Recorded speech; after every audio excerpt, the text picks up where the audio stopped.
about a thing received is received according to the intent of the recipient. And so, there's a lot of ha-has about, the deals that are made, when you receive something. It's like, hey, I get to make this deal, whatever I want, right?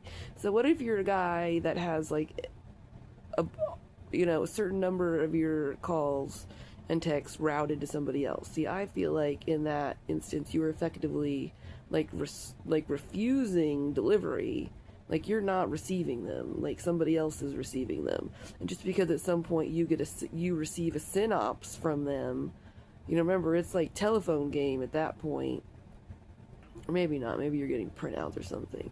But either way, just because you receive something from her, like, you never... In that instance, I'm thinking you maybe didn't receive something from the person trying to text you.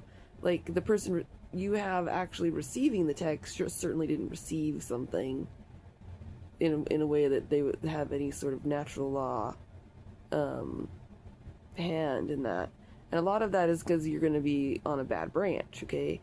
So then I'm saying, like, no, I would definitively have, like, a superior claim to fraud, where it's like, you don't get to just be holding his phone and claim you received something from me, right? Because it's for, Brian, not whoever's holding his phone, right? So you're so, like, whoever's the fraudster holding the phone isn't the recipient. But that doesn't determine whether or not on the pass-through, if it gets to my intended recipient, does that count as him actually receiving something from me?